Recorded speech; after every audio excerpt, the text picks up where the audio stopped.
This episode is brought to you by Dave. When you need money in a pinch, Dave can help. It's a banking app that can help you get up to $500 instantly. No interest, late fees, or credit check. Join the millions already using Dave to get financial relief and sign up for an extra cash account to get up to $500 instantly. Go to dave.com/Spotify or download the Dave app now. For terms and conditions, go to dave.com/legal. Instant transfer fees apply. Banking services provided by Evolve Bank and Trust, member FDIC. The Waco History Podcast is sponsored by Brotherwell Brewery on historic Bridge Street in Waco. Cross the Brazos at Waco, ride hard and I'll make it by dawn. Cross the Brazos at Waco, I'm safe when I reach San Antonio.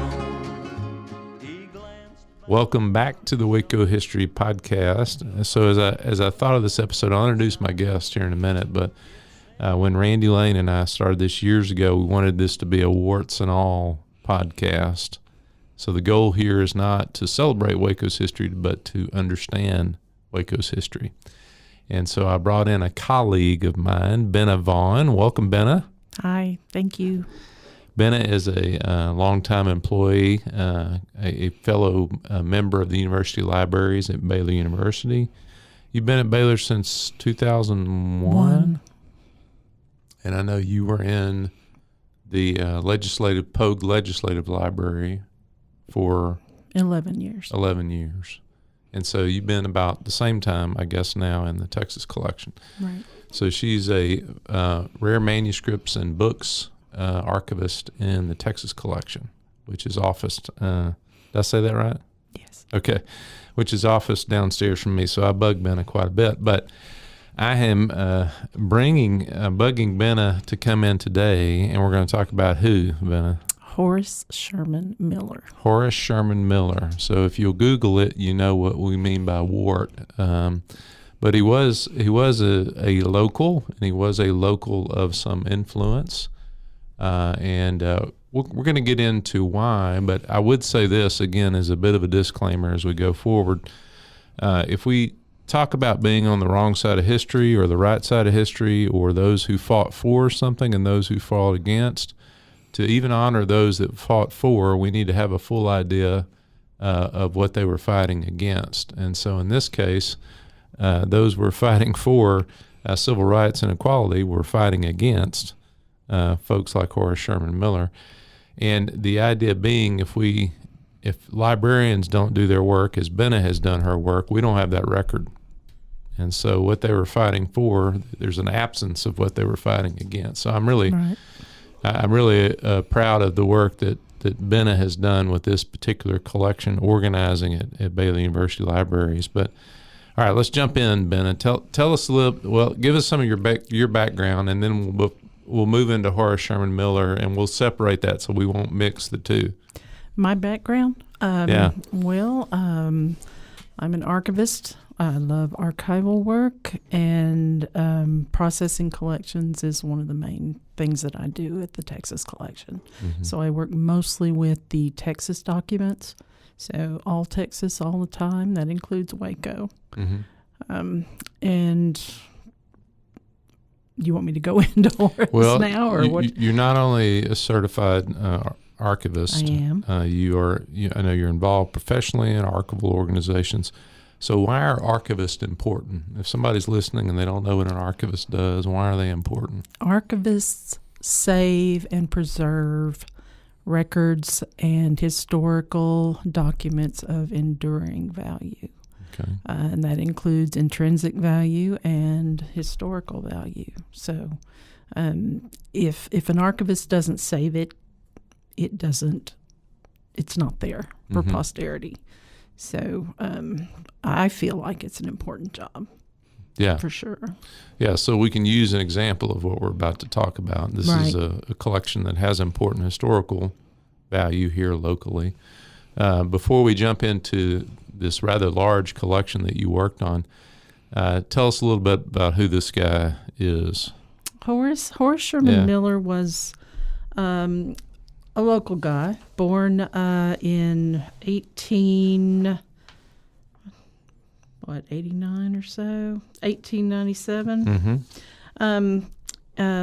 And he lived in Walnut Springs, local country guy, grew up working in the rail yards, lied about his age, and joined the Navy to participate in World War I.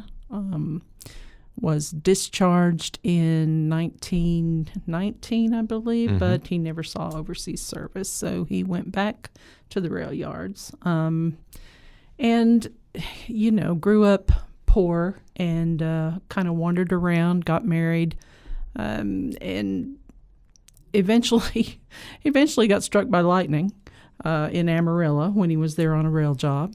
Came back to Waco, developed tuberculosis, went into the sanitarium. His wife left him, and he just kind of went back and forth between the sanitarium and his mom and stepdad's house here in Waco. So that's kind of how he got, a foothold here in Waco. He became an invalid. There's not a lot in his material that tells us too much about his personality prior to this debilitating disease, but he became increasingly bitter, negative. He was, I think, after reading some of his correspondence and looking and reading a thesis that was done on him in 89 by a Baylor student, it kind of feels like he felt put upon, by all of his circumstances. So he began a writing career. Now, he never had anything published nationally. He tried short stories and fiction, and it was not wonderful. Yeah, you said those nonfiction, fiction books are in the collection. We have copies. What were those on? What sort of things was he writing on? The fiction stuff was kind of like local yokel hayseed stories of that type. He tried to write with a pronunciated drawl to his words, and like some of the stories sound like a country hick kind of sound reading it. So it was cheesy, and not well written. Nothing was ever published, but the things that did get published were his letters to newspaper editors, politicians, things like that. He was sort of white supremacist in view, and after Brown versus the Board of Education, that became very sharply focused. And he joined the Klan, and he only lasted about 2 years. They kicked him out in 1957 because although he was the Texas Kleagle, which is the recruiting officer, he never founded a group in Texas during those 2 years. So they finally just got rid of him. But during this time, he's writing and talking with other like-minded white supremacists in the South, and he develops a newsletter of his own, and he calls his group the Aryan Knights of the Ku Klux Klan. And he begins a mail order, so to speak, Klan. Yeah, so just to back up a little bit, I know he joins the American Confederate Army and the Christian Nationalist political party in 1952. And so he is involved in these national organizations for a little bit, right? Yes. And then the group that you mentioned is a group he comes up with and he creates, right? He does. When he was ejected from the Klan, I guess that's how you would say it, he continued to put forth his views on white supremacy, which were really all-encompassing, not just against people of color, but Catholics and Jewish people and the government and the military and communism and all of that. So it was more global, and his focus wound up being global. Okay. And so Brown v. Board happens in 54, and you said that was kind of a galvanizing thing for him, his reaction to that. Klan in 57 to 59. Okay. I mean 55 to 57. 55 sorry. to 57. And then going back, I saw he was born in 1901. Was it 1901? Yeah, Okay. so that explains why he needed to lie for the Great War. So as someone who has spent more time in his writings than one should, can you tell me a little bit about the nature of, this mail order service? Like, what is he sending out? How is it organized? That sort of thing. His newsletter, a lot of it, he takes articles from newspapers and newsletters, and he puts it all together into one conglomerated newsletter, calls it the Aryan Views, and sends it out. Mm-hmm. Now, his material is used by other white supremacists, Pyle in Tennessee, and some others. They get his newsletters, and of course they distribute it to other people, and it just spreads. But he also winds up with a very large global readership following, especially in South America. So do you know, like, the sources that he's lifting things from? I mean, how much of it is original content he's creating, and how much of it is just distributing or digesting other? The newsletter, it looks to be the majority of accumulated work, with just some of his own things put in.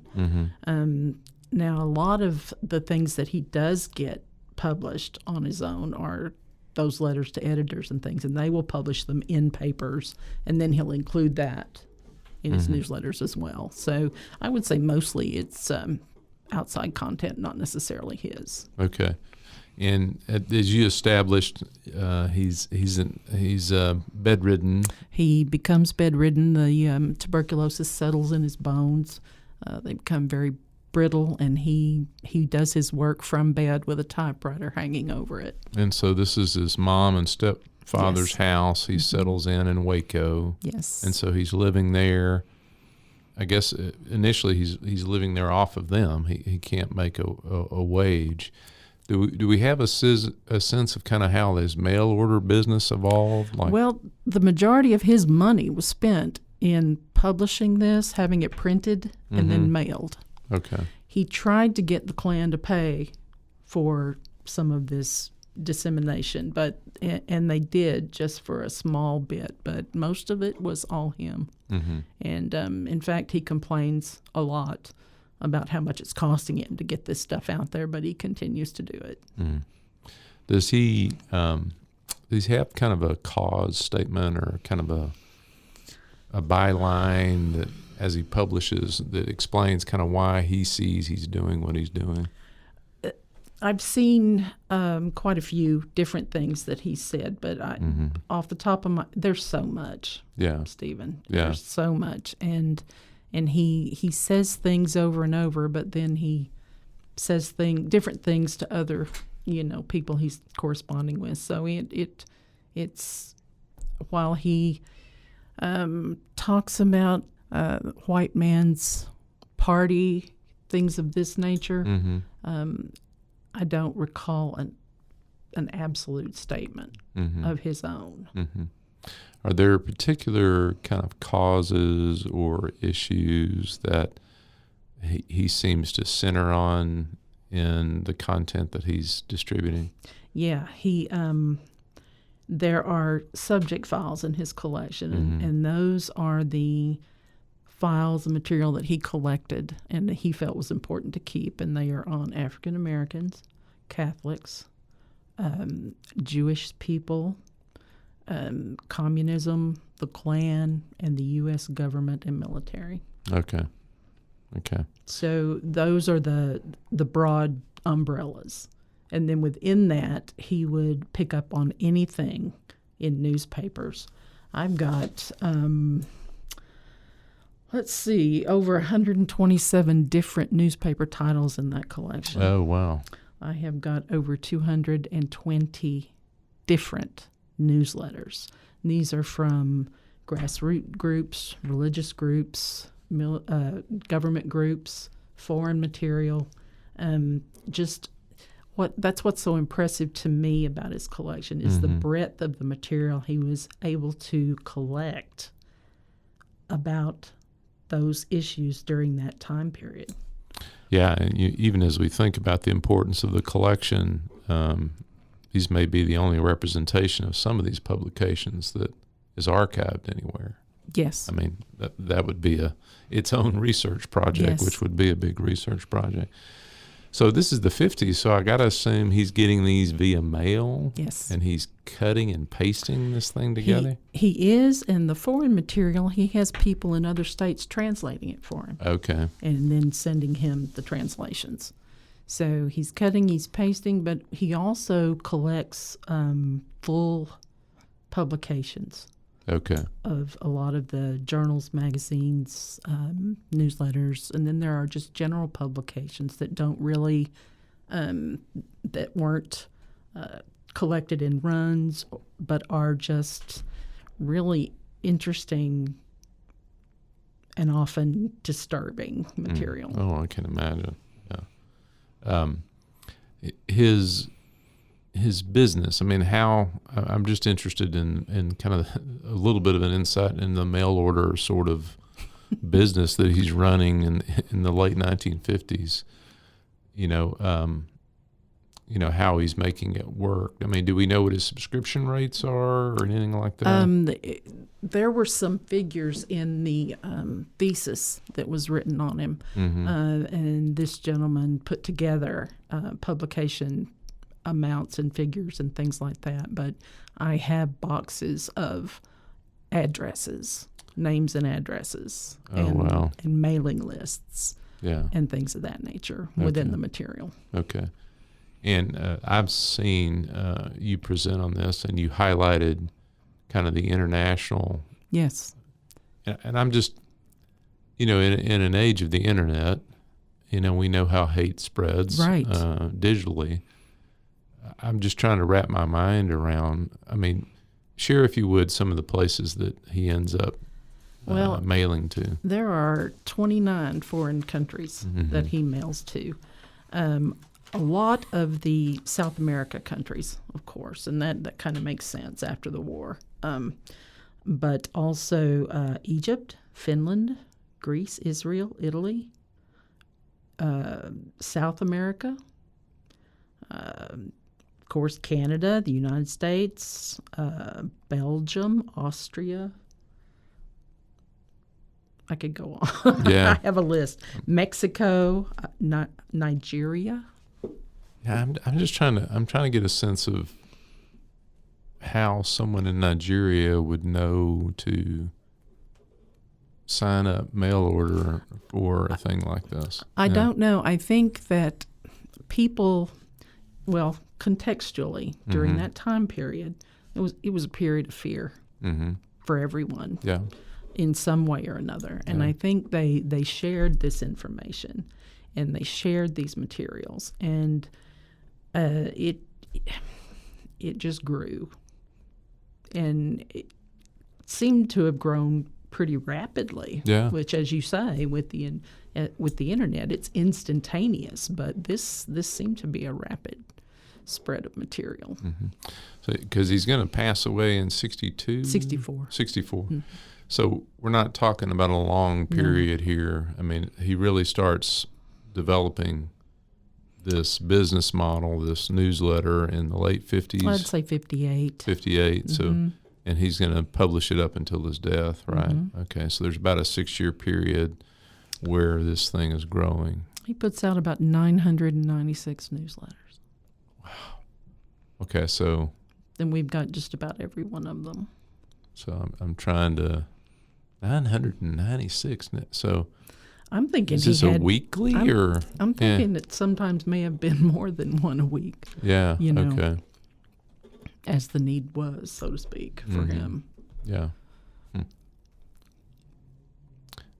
Is he also gathering responses to his work? There is, yes, there's a lot of correspondence, incoming and outgoing. So we've got, the things that people were sending him, telling him, calling him Brother Miller, and you're right on, and this is what we need to do, and all of this, and go Aryan.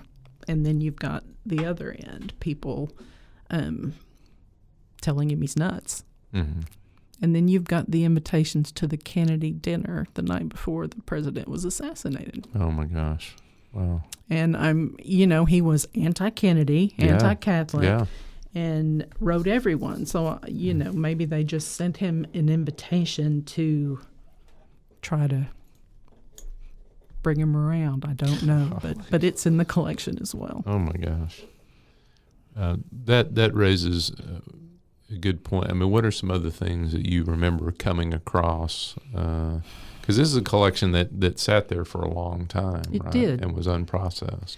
Interestingly enough, it started coming in 58. Mm-hmm. And I've come across correspondence between he and Guy B. Harrison Jr. in the control files that allude to a discussion they had about the collection and Guy B.'s interest in having it. Okay, so just so other folks will know, Guy B. was the director of the Texas collection and at the time. History professor at Baylor. Mm-hmm. And so he started depositing material in 58. Mm-hmm. It would come in increments, big, little. He would, no one was to look at it except for him and the CIA, the FBI, and the people at the Texas collection. Those were the stipulations he was putting in this correspondence I'm looking at. Did he offer any explanation why he wanted to allow the FBI and the CIA to take a look at it? I do not. Okay. It didn't go into vast detail there. But in his will, which I believe we have a copy of it. I think it was 61, late 61, when he put his collection in the will, and what was left that he had not given upon his death would come to the Texas collection. Mm-hmm. And then it was closed for 20 years. Okay. So it would not have been available for research without his permission until 1985. Okay. But it still sat there, waiting to be processed, and there were probably many, many reasons for that, I think. Mm-hmm. Context had changed by the 80s. Mm-hmm.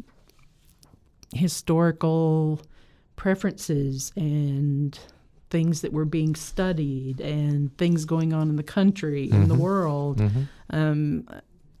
were not the same as they were in the 50s and 60s in some ways. Mm-hmm. And then, there may have been a little embarrassment. Sure. I mean, are you going to go out and promote this? Mm-hmm. And so it sat, and finally decided that something should be done with it.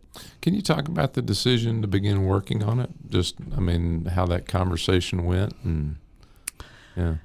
Actually, because you took on this task. It's been a lot of work for you. It has. Yeah. It started. I was finishing up a collection, and I had a grad student, and so I said, "Well, can you inventory this collection for me while I'm finishing this other one up?" And so this was right before COVID, and in 2019. And so she was doing inventories on all the newspapers because there were so many and they had not been inventoried. And then COVID hit, and, we slowed down on the processing. So I worked on the regular files. But the decision to actually process it was kind of it's time. Yeah. We need to get this processed. It was large. Yeah. And so we were kind of hoping that it would shrink. And that we would make some space for collections coming in right now. That was not the case. Actually, it it grew quite a bit. So it's 128 boxes, if Yes. you're wanting to know how big the Yeah. collection is. And 41 of those boxes are oversized boxes with large publications in them. Okay. So especially, during COVID and then George Floyd, Black Lives Matter, and it was just like, okay, it's time to own this in a bigger sense than just having it sit on the stacks. This can be used. We're at a college. This can be used in so many different ways. So when we came back and the students came back to campus, bless her heart, I had a undergraduate student assistant who was just starting, and she graduates this next month, and she's finished it with me. So and some of it was tough for her. Yeah. So it wasn't a sit down, okay, we need, a all around the table decision. It was just, okay, let's get it done. Yeah, one time I did, we assisted with an oral history project on the civil rights movement in Texas prisons. And I had some undergraduate transcriptionists that were listening to the interviews and transcribing it. And I'm wondering and it was very challenging for some of them, some of the things they heard about, some of the things that they were exposed to in the interview. And I didn't think through enough to prepare them. Right. Yeah, and so I'm interested. You've been an archivist for a time now. Just thoughts about working in this sort of collection. Are there additional kind of considerations for processing something like this? There are. Yeah. There are a lot of them. Of course, students today aren't used to seeing this brutal verbiage, images, and things like that. In a different way, yes, but this is very harsh material, and I found that the longer I worked with it, the kind of heavier it became for me, and it wasn't about me, if you know what I mean. I'm an old white woman, okay, and I'm not Catholic and I'm not Jewish, and this is not in my face as it is with so many other people that will be looking at it. So I can't imagine, but I can imagine that this material will be triggering to some, that it will be extremely offensive to most, and that we have to realize that people who are going to come in and look at this may never have been exposed to something this in your face.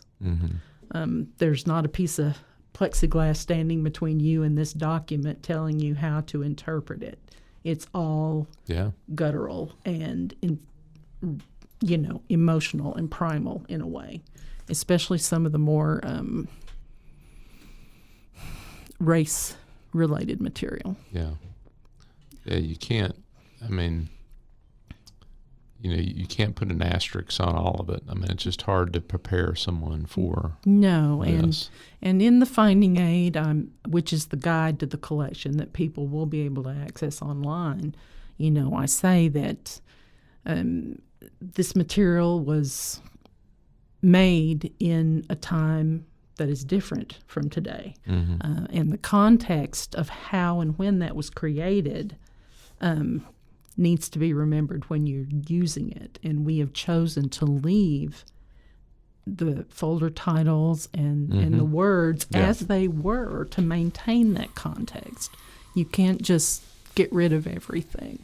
And they need to be able to look at this, and they need to be able to study it and understand why things are the way they are. Yeah, that's really good. Yeah, we've dealt with this in oral histories that have certain language in them, and you're tempted to scrub. Yeah. But if you scrub, then you create a record that's void, those sort of things like we were talking about before. So one of the things that I grabbed his obituary because I was interested in looking at it, and it says he was the subject of many postal inspector investigations.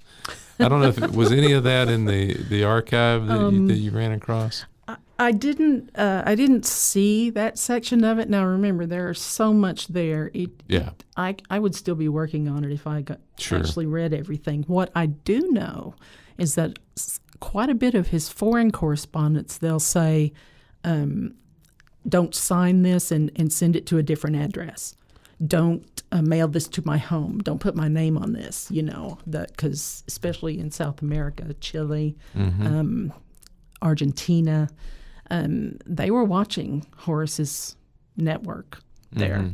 And I call it Horace's network. That's not what it was, but it was a subgroup of foreign clan type stuff. And they were kind of using his material, and they were very careful postally because they would wind up disappearing.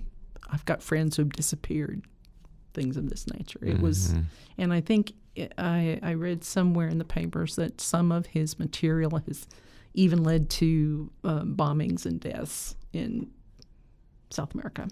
Oh my gosh! So, yeah. The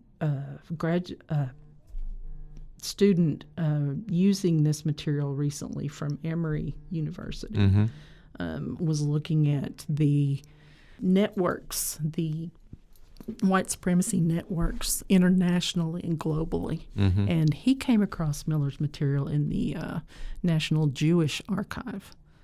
And it talked in the Argentina files because it talked about the Argentina government watching Miller and his material and looking for it to come into the country.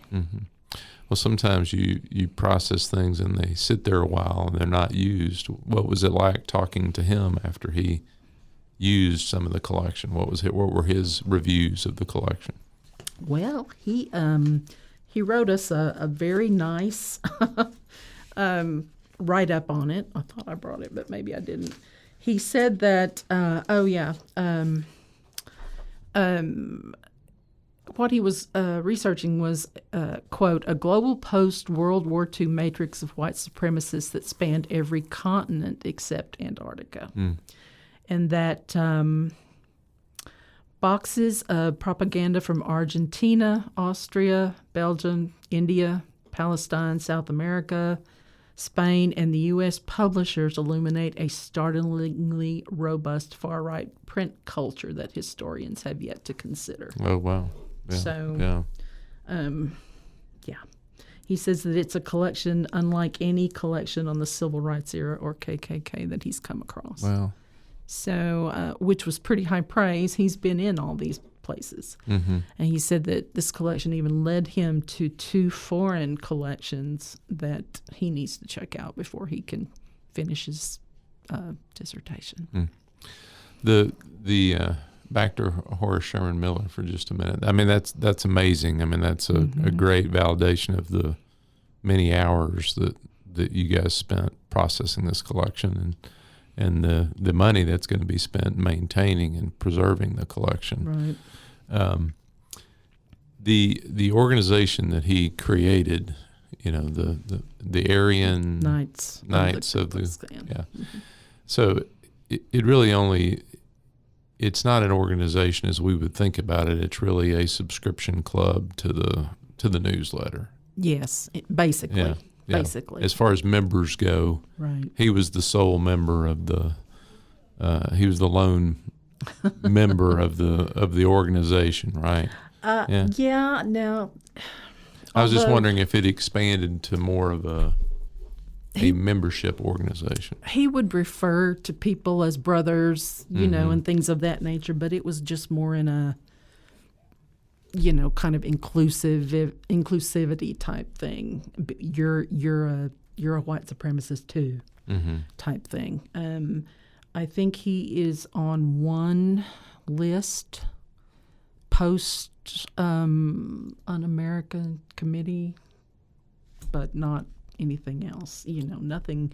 No Klan ever really got off the ground during that time period, and he certainly didn't accept this very wide global thing. Now there were some locals. There's there's plenty of addresses in there. Those that receive the newsletter. But we don't have a sense that they're meeting or active in that regard. Yeah. Okay. You know, I think, I mean, I can understand why this researcher is looking into it as we think of kind of media networks now, and where are the roots of those sorts of media networks, and how information spreads, and how particular information about hate and sentiments of hate spread. I mean, you know, mail order seems to be the great-great-great-great-grandfather of things that we would think about now in contemporary circles. Yeah.